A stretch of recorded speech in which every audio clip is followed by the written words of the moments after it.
ард түзөө үзүүлж байна.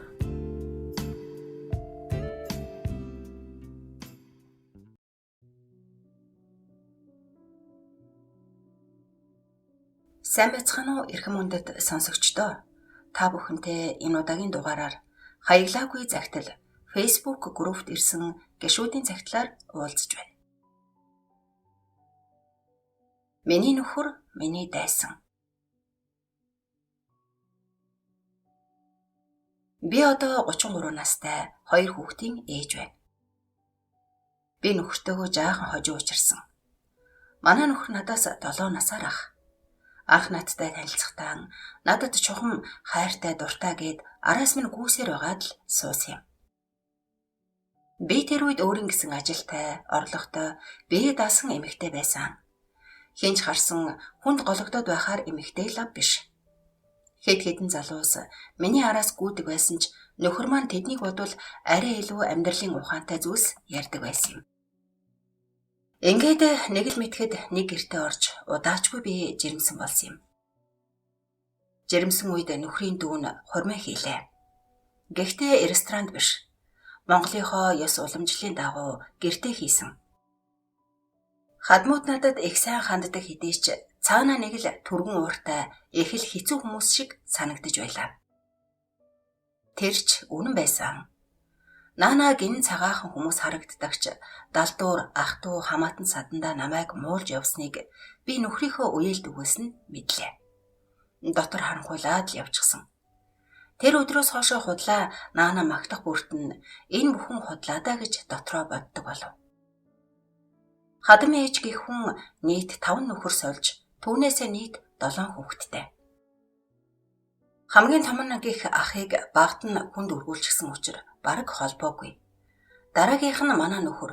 Тэгээд 3 эмэгтэй. Хамгийн бага 2 нь хүү байлаа. Хадам ээж хүүхдүүдтэй маш ам. Миний хүүхэд мундаг, бусдын хүүхдүүд юу ч биш гэж боддог хүн. Тэр нь хамаатныхаа ах дүүсийг муулж, тэр ч тийм яваа, энэ ч ийм яваа. Манай хүүхдүүд л гайгүй явна гэж хэлдгээс нь шууд л харагдана. Би ч энэ айлд бэр болох хэрэггүй байж юу гэж боддог байсан ч нөхөр маань надад маш сайн хандаж хайраар дутаахгүй халамжилдаг байсан учраас би ямар хадамтайгаа суух гэж байгаа штэ гэж шийдсэн юм. Тэр шийдвэртээ би одоо маш их харамсдаг. Удалгүй би ч төрөөд ээж дээр байсан. Би гэрийнхээ том охин нь учраа анхны зээг нь төрүүлэх гэж байгаа учраас ээж минь маш их баяртай байлаа. Төрөөд 1 сар ээж дээрээ байх хугацаанд хадмууд огт намайг эргэж ирээгүй. Гэртээ ирлээ, бас л ирээгүй байсан хэвээр. Би нөхөртөө хэлтэл харин тийм ээ, би ээж дууг нь хэлсэн л юм, даанч ирэхгүй юм гэж хэлж үлээ. Охин маань 3 сар хүрсний дараа нэг юм ирсэн. Эрэхтэй охинд минь 10,000 төгрөг, надад 5 ширхэг альмил авчирч өгсөн. 2023 он шүү дээ. Үнэхээр гомдмоор байсан.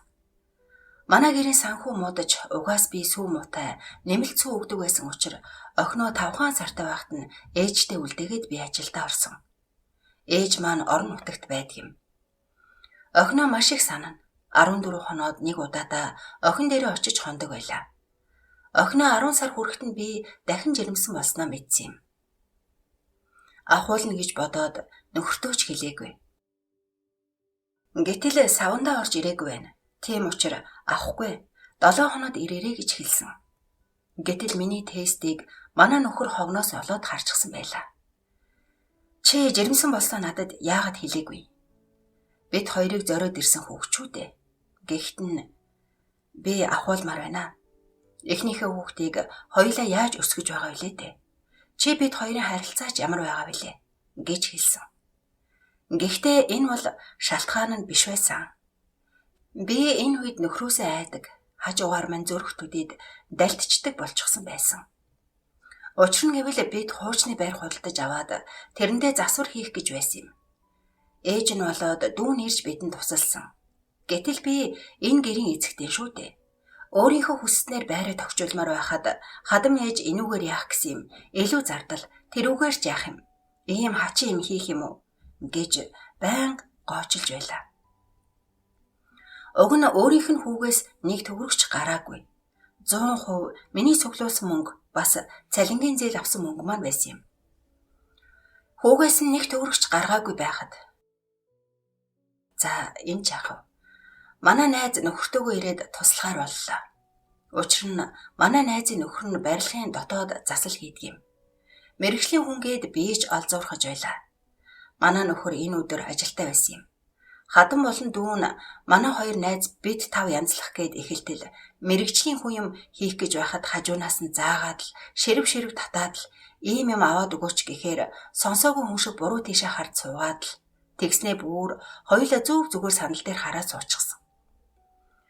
Би ч найз маань ихэд дургуйлахж байгааг анзаараад ээж гуруула обоогоо нааж байх уу гэхэд чадахгүй би танаа зарцуу гээд хөдөлсөнгүй. Манай найз бид хоёр хоёулаа шок. Намайг дуудаж гаргаж ирж байгаад л надад хэлсэн. Чи чинь ямар хүнтэйгээ учирчихсан юм бэ?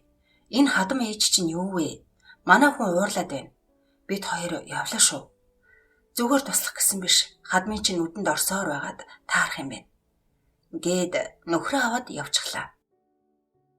За тэгээд хэсэг амраад авъя гээд сууж байтал нөхрөөс баахан чат ирлээ. Хартал чи одоо яах гэж хоёр золби юм авчирчхаад ээж дүүгийн минь доромжлоод байгаа юм бэ? Ээж дүү хоёр минь зөндөөл тусваллаа. Одоо болоо юм биш үү? Наадны хачин юмнуудаа зайлуул. Ээжиг минь чи яахаараа доромжилт юм? Орой очихоор чамайг алан да гэж битсэн байсан. Би бүр үнэхээр шок. Яг юу болоод байна гэд нөхрийн чат руу ороод үзтэл хэргийн эзэн нь дүүн байлаа. Ах руугаа ёй би танаа энэ нэг эмийг чинь гайгүй болов гэж бодсон. Ёстой шулан байсан юм байна штт. Ээжийг байнга загнаад л өөрөө юу ч хийхгүй суучхна. Бас нэг хоёр найз авчирчхаад худлаа инээлдээд л юм хийхгүй юм. Бид хоёр ядарч байна. Наад авгаа чинь бид хоёрыг зарчигээл үзэж байна гэсэн чатууд байлаа. Яг үнэндээ манай хоёр найз инээлтг нь битгийхэл орж ирээд ээжтэй мэд мэдхэд хадам маань дуграачгүй. Яаж бүр ингэж улаан цагаандаа гартал худлаа ярьдаг байна.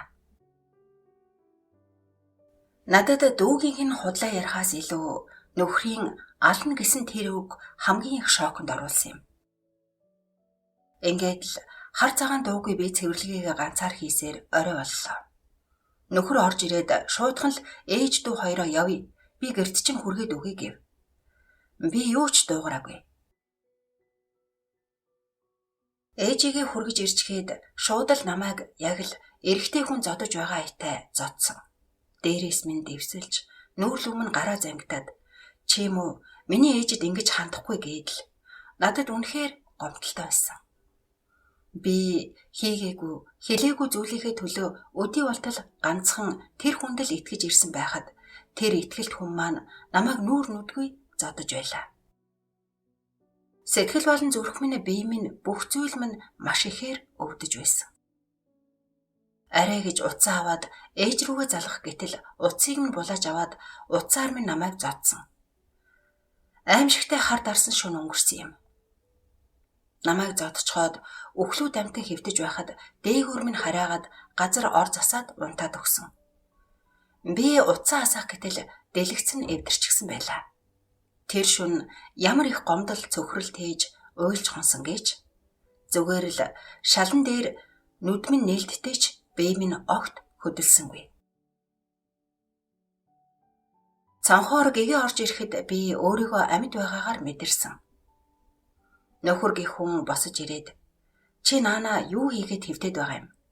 Тэр буудан дээр очиж хэвтэж гэхэд би арай ядан бие зөөсөөр буудан дээр хэвтсэн юм. Яг тэрний үгээр би тэр өдрөөс хойш хөдөлдөг болчихсон юм. Өглөөн нь хадам ээж дүү хоёр нэрээд намайг харснаа учиргүй сандарч худлаа гимшсэн төр үзүүлж нөхөрлөө залгаж хадам баахан загинсан. Дүүн эм хоол барьж гүйгээд л үнэхээр миний дургүй хурч байлаа. Ингээд миний ээлжийн амралтад дуусаж охинтойгооч цагийг өнгөрөөж чадалгүй дууссан юм.